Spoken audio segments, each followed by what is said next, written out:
Welcome to Salt of the Earth Farm Stories, where the heart of farming comes alive. Each week, host Darren Grigg will dive into the rich tapestry of farm life, sharing tales of hard work, laughter, and the incredible people who bring our food to the table.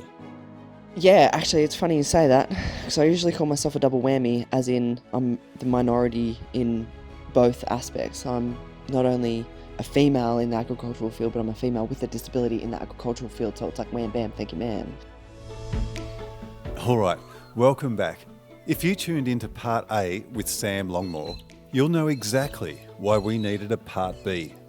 That chat left a mark. Her story, her mindset, it's unreal. From that horrific accident that left her paralysed down one side, to the way she just gets on with life, full tilt. Nothing holds her back. So in Part B, we go further. We talk agriculture and how Sam's on a bit of a mission to shift the way we see it.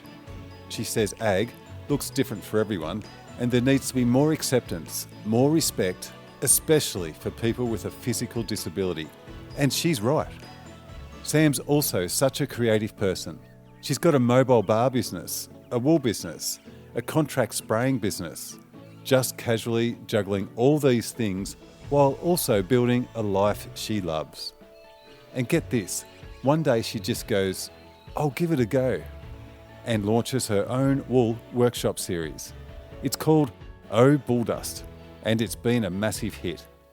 It's all about joy, laughter, connection, and she's absolutely nailed it. We also talk uni, farming life, and this is big, she actually breaks some news on the podcast. First time she's shared it publicly. A big move in her life, and it's a good one. There are laughs, like proper tears in your eyes laughter, and there are moments that really make you think. Her definition of success, being busy and happy. Simple as that. Let's get into it. Part B with the amazing Sam Longmore. And Sam, getting back to agriculture, what does accessibility in ag actually look like? Is there support out there, and are there bits of gear that you need? Anything different to what your next door neighbour might have?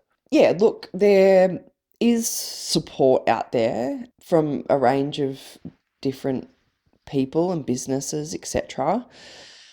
I haven't asked for it in that regard.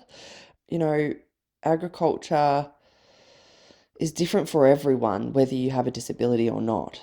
And you're going to use something different to the next person, blah, blah, blah. And I'm exactly the same, you know. So that makes it hard to have 50 million different modified things for 50 million different disabilities, right? For me, a piece of rope, my seatbelt, as you saw there earlier, and just the acceptance of others is, you know, the most useful, powerful thing within the agricultural field. And that's probably something that I would like to talk more about as time goes on with me working in this field as a contractor for myself, is that acceptance of others, that mindset, that mind shift of others, farmers, etc. Trying to get them to understand that we belong there just as much as they do, but also showing them that you can still do what you want to do if you ever find yourself in a situation somewhat like this, or older. You know, just because you're able-bodied doesn't mean we're not going to age, or you're not going to age, that you might need similar modifications to things. You know, we'll start with a stool. Don't need to have a disability to use a stool. That's right. You know. Would you like to see more women in agriculture? Yeah, actually, it's funny you say that, because I usually call myself a double whammy, as in I'm the minority in both aspects. I'm not only a female in the agricultural field, but I'm a female with a disability in the agricultural field, so it's like wham bam, thank you ma'am. Yes, I want to see more women in agriculture, but I also want to see more people with disabilities stay in agriculture if they find themselves with a disability, if they love it, you know.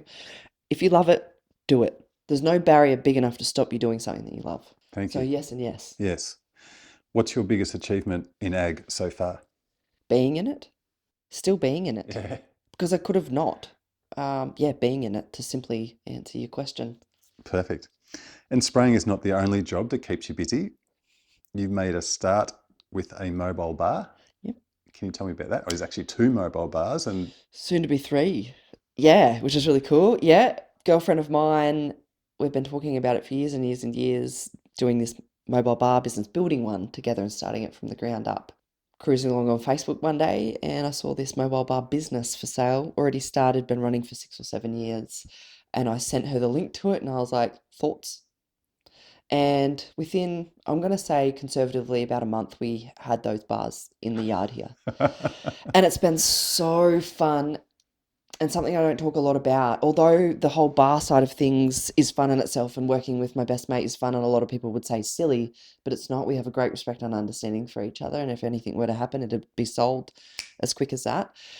The most incredible thing about this business is I work behind the bar. No one can see my wheelchair, which is so empowering. right. But They wouldn't know. no, not really. Like obviously I look really short behind the bar because I'm on my wheelie stool. It's empowering, but also incredibly eye-opening at the same time, how you are treated perfectly normal like everyone else, and then all of a sudden, got to go to the bathroom. So I'm out the back of the bar in my wheelchair and I'm around and they're like, what the heck is going on here? And then that treatment is different and there's a sense of sadness and sympathy that just flows over. So all questions rather than just being spoken to like a normal person, but empowering because I get that naturally. Yeah, and you're not chasing pity, are you? Shit, no. God, no. No pity, thank you. So the mobile bar, you go to what, 21st and weddings and different Yeah, events? yeah. So with the bars, the business is actually called Caravan Morrison Mobile Bars. A bit of play on words, Van Morrison, Ah, caravan. yeah, Anyway, like yeah, it. yeah. It's cool. It's cool. So we got the float bar and Maury, who's our main man, the caravan. Yeah, 21st, engagement parties, anniversaries, weddings everywhere. South Coast, Canberra was where the business was initially based, which we still very much do. My business partner's in Henty, so just the other side of Wagga. So we cover all of the Riverina, and our motto is have wheels, we'll travel. Yes. Yeah. Have you got a Facebook page for the bar business? Facebook and Instagram page, Caravan Morrison. Perfect. Thank Yeah. you. Yeah. Now, you'd definitely like to be busy, flat out, in fact. Can you tell me about the wool workshops? Yeah. So I started a business nearly 10 years ago now. It just happened.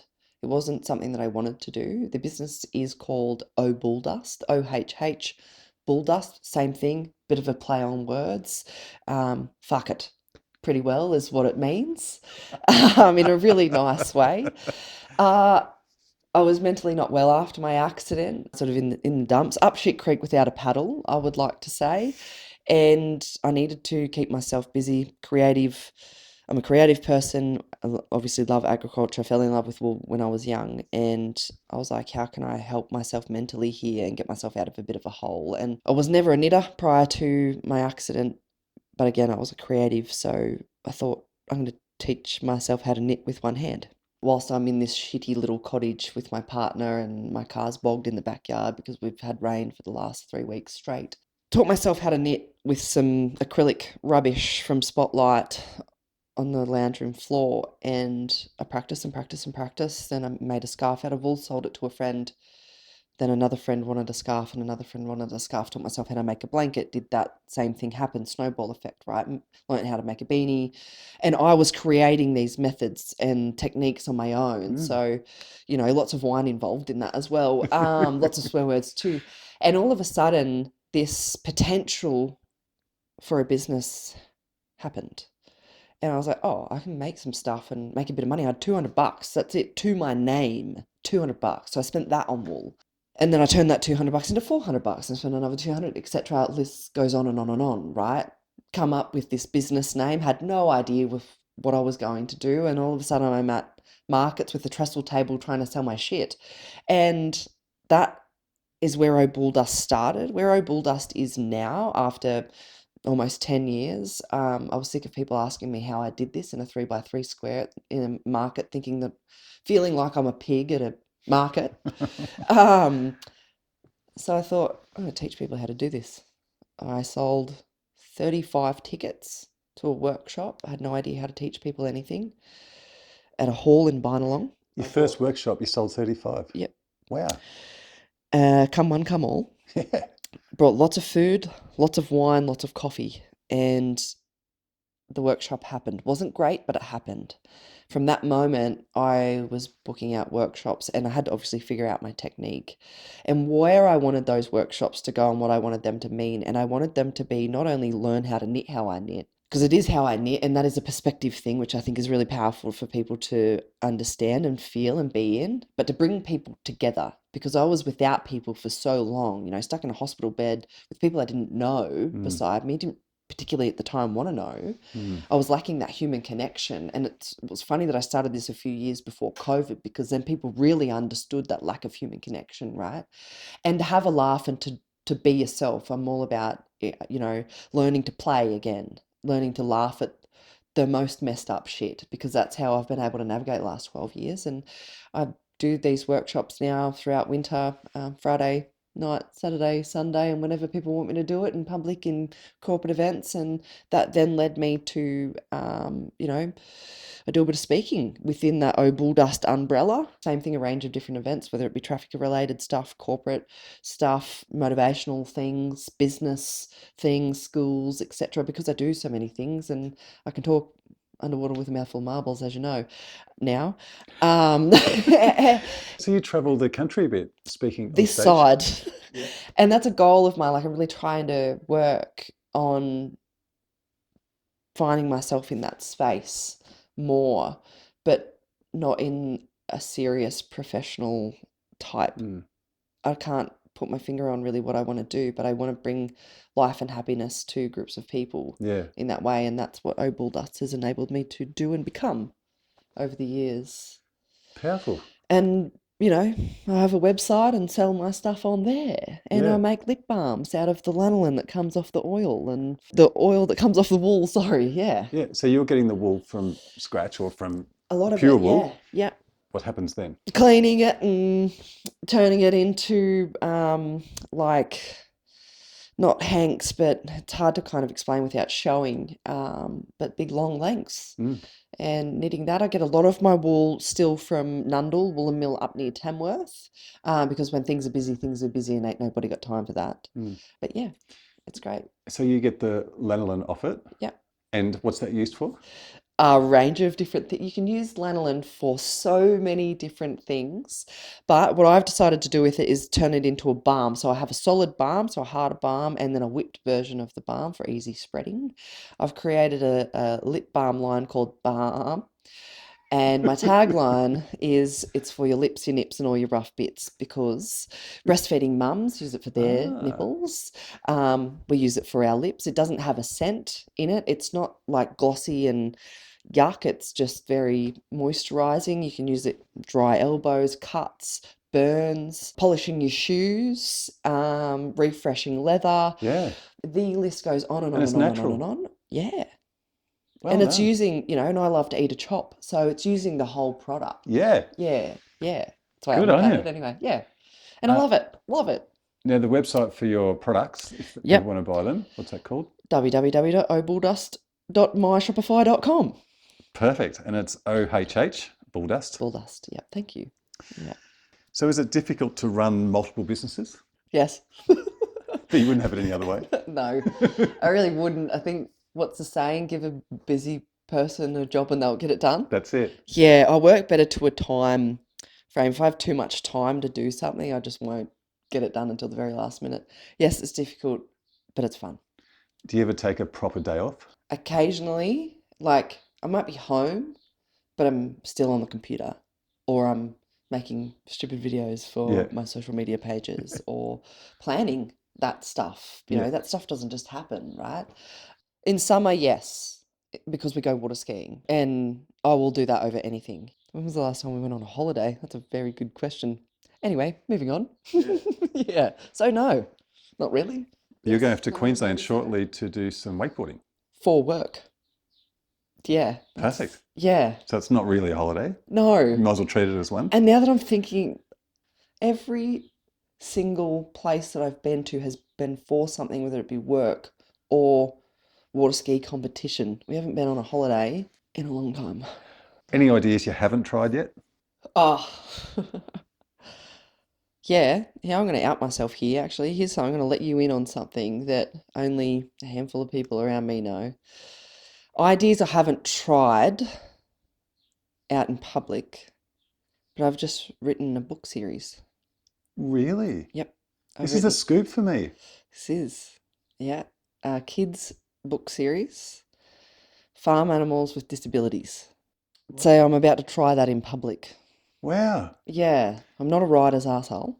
So where's it up to? You finished I've writing it? finished writing. I've had my partner's mum proofread the first two books. I've mocked up the first one. I'm looking for an illustrator to do the whole lot. Thinking, Braille in the book that has the blind character, Auslan, so sign language in the book that has the deaf character activities. And yeah, so I'm dabbling, but I haven't tried it in public yet. So that's what I haven't tried yet. Yeah. I'm about to. Has it got a name yet? The series as a whole, no, but the first book is called Shirley's Wheelie Big Day. Right. Wheelie with a W. Yeah. Wheelie. Good. Yeah. Congrats. This is exciting. Mm. Earlier you said too, you've got another profession. Um, when you go off to Queensland Mm. with the header. Mm. What is that called? I'm a professional escort, Darren. Mm. Right. Take that how you see fit. Okay. Yeah. We'll just leave it there. Yeah. Okay. And I have just learnt, no, let's explain to our listeners. You are escorting the header through traffic and so forth on the roads. Yeah. Yeah. In a matter of only probably sort of 3 weeks, we'll do the annual pilgrimage, we call it, to Gundawindi, Yeah. or a place called Cropper Creek, not far from it. And we'll escort the header up there. And when the headers are back down here, we've got 2 of them. I escort them and tow all the trailers, all the fronts, etc. around here. So yes, professional escort, Yeah. Sam at your service. You can use that as a clip if you like. I'm catching on to you. Yes. So the heading business is another business, really. Yeah, it is the head of contracting. Look, it is my partner through and through. Obviously we're both financially wrapped up in the business, and I'm just there to help him as he has helped me navigate that. He's very passionate about harvesting, and obviously his JB Ag farm contracting in its whole, in its entirety. But yeah, it's really cool. It's really busy because I'm flat out spraying at the same time that harvest is happening, and all of the wheels are all turning on all of the things. But we're lucky. Dad, he comes and does everything that we need, drives the other head, fixes all of the things. Southwest Tractors in Young, they get a fair few phone calls throughout the harvest season and not. Yeah. Yeah, anyway. Yeah, it's good. It's great. It's busy. And I think at one point you had some idle time at home, which you didn't let it get too idle. You went and studied. Yeah, and it wasn't idle. I was doing all of these things at the same time. I studied to become a counsellor, and I'm a now certified counsellor. Not practicing, as I mentioned, professionally, but practicing personally very much at the Gums Lane Men's Refuge. Yeah. That's right. And this is where you live. Mhm. Yeah. Talking about adaptation, what surprised you most about life in a chair? How uneven the world is. Yeah. Literally. Literally. How inaccessible the world is. Yeah. Oh, I could go on such a tangent here or be so ridiculous at the same time. I say to a lot of people, what do I do all day? I wheel around sniffing people's farts because I'm at ass height all no, day, Sam. every day. And I'm a Yeah. tall person Yeah. outside of chair life. But the world stinks is probably a tagline as it's in its entirety itself. How fit and able you actually need to be disabled. Mm. I know that's such a backward term, No, but and you really do. as a water skier as well. But just to get around, Yeah. like the world wasn't built for people in wheelchairs. Rural communities weren't built for people in wheelchairs. People are still so, what's the word I'm looking for? Ignorant. I'll backtrack on myself. Although the world is not built for people in wheelchairs, people are so ignorant, and that's what makes the world not accessible for people in wheelchairs. Yeah. Yeah. That's what I didn't realize, is how ignorant people were, and how much people will not just ask you a question. that they want to know, and they'll assume nearly every time. And, that might be them trying to not be rude, but what's more rude about not asking a question is the assumption. Yeah. Yeah. What would you like them to understand better? That they have a mouth and a voice and they can use it. Ask the question. If they want to know something, if I need help, I need to know that I have a voice and a mouth and I need to use it if I need help. If you want to know something about a person, ask them. And not, what's wrong with you? What's your story? And I'll tell you a story, whether it be the one about while I'm sitting down, if I'm feeling a little bit cheeky, or another story completely. But you have a mouth, you have a voice, use it, ask a question. Thanks, Sam. Any tech or tools you swear by? Baling twine. Yeah. Baling twine and tiny screwdrivers. I know that's so silly. Tiny screwdrivers? Yeah. What do you use them for? So helpful with so many different things. But yeah, baling twine, definitely pick that up out of your paddock, but use it. Keep it in your ute. Keep it somewhere because you can use it for so many different things.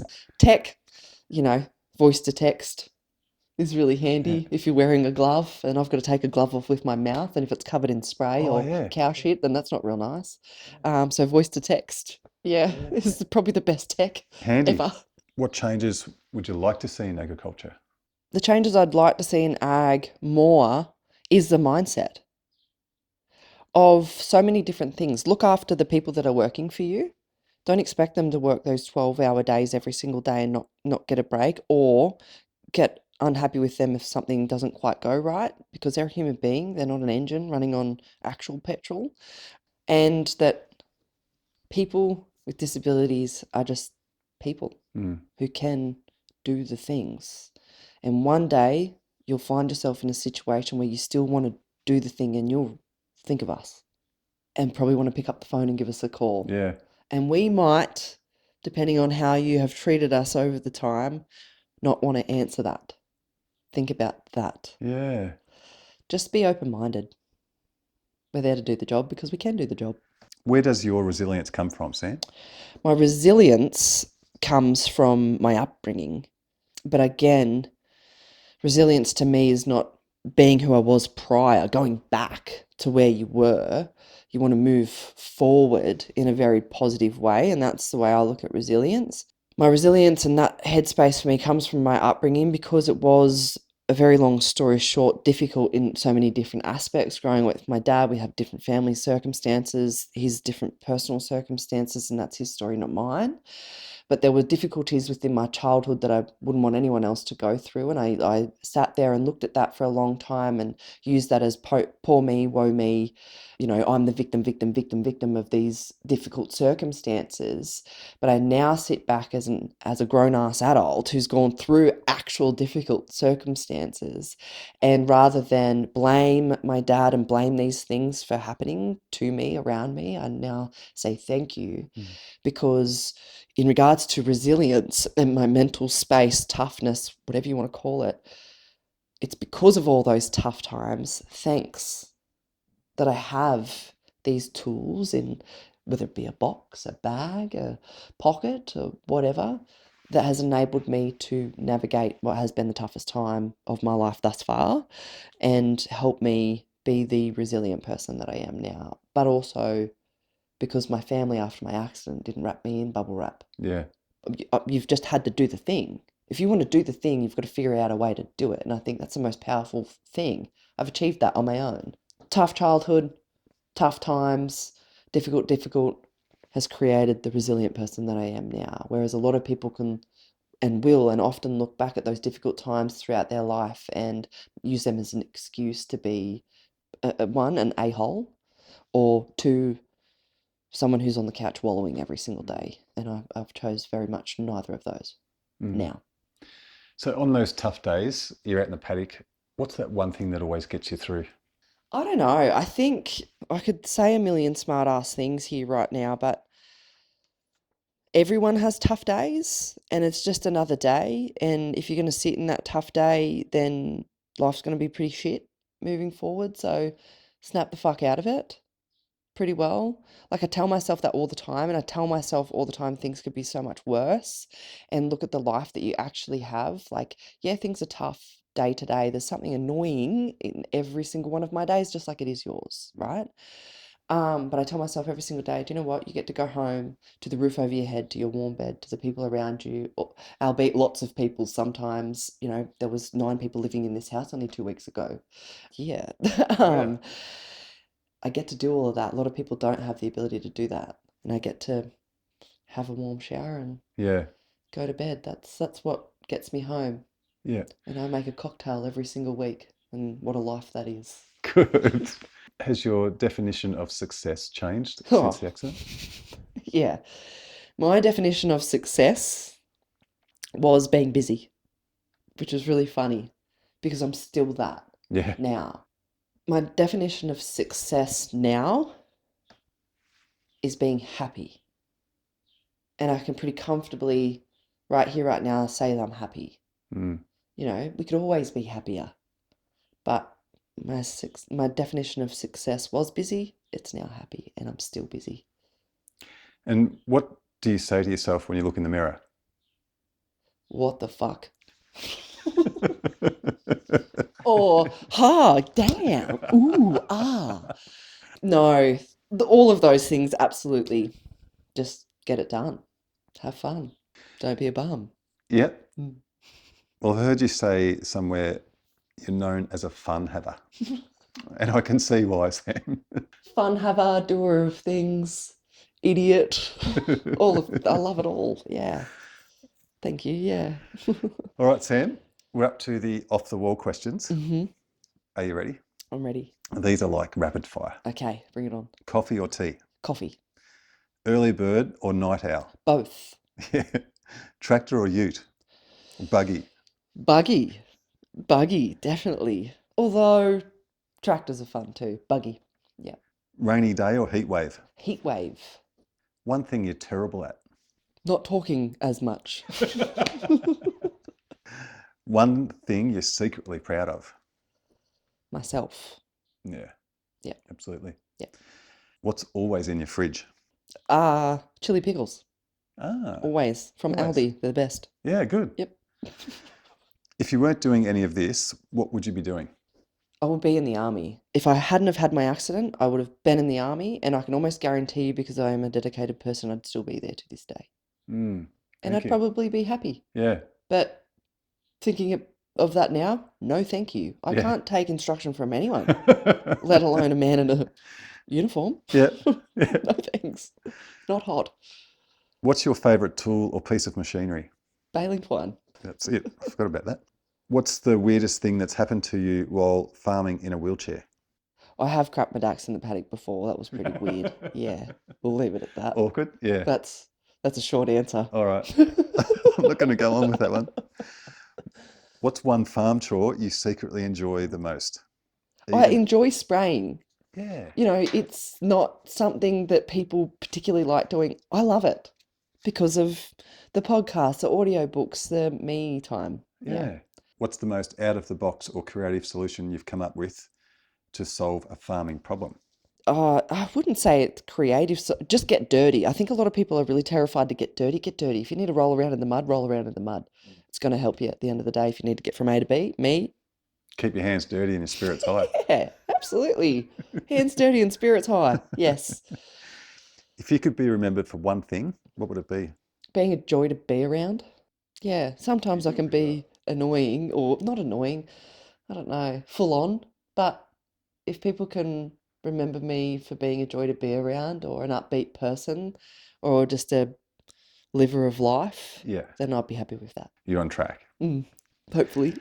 What's the best piece of advice you've ever gotten from a fellow farmer, from a wheelchair user or not? This is going to sound really negative, but none. None, because no words have been spoken. And it's funny, and I probably would never tell him this, and he probably will not listen to this unless I make him. But you met a bloke just before, and he would try and give advice to me to a degree, but he is a farmer, he's a contractor. But the way he approaches most people, but me in particular, in our friendship is he does not see that wheelchair at all. Tells me to do things, asks me to go and help him do things or help with this or do whatever. And that, although it's not advice, it's natural understanding. And that's the best. It's just the same as Jude, my partner. He's the same thing, like exactly the same as that, but from someone who's not in my immediate life and with me in my bed. That, although not words of advice. It's comforting. Yeah. Respectful. Respect. I'm a human being just as they are. And that's like, I think of him and his partner, and they're exactly like, they're both exactly the same. That has been the most helpful thing from a fellow farmer. Good. Yeah. Well, that fellow farmer, he loved being on camera this morning. Yeah. Not. He did. And Sam, if your dogs could talk, what would they say about you? Stop yelling at me. No, about me, what they would say about me. God, she talks to herself so much. I plan, and if I'm here at home doing computer work or whatever, I'll just constantly talk to myself. But they will also say, we love her because she gives us lots of pats. Yeah. And stop taking me for walks. Yeah, shut up, probably. If you could give your 18-year-old self some advice, what would it be?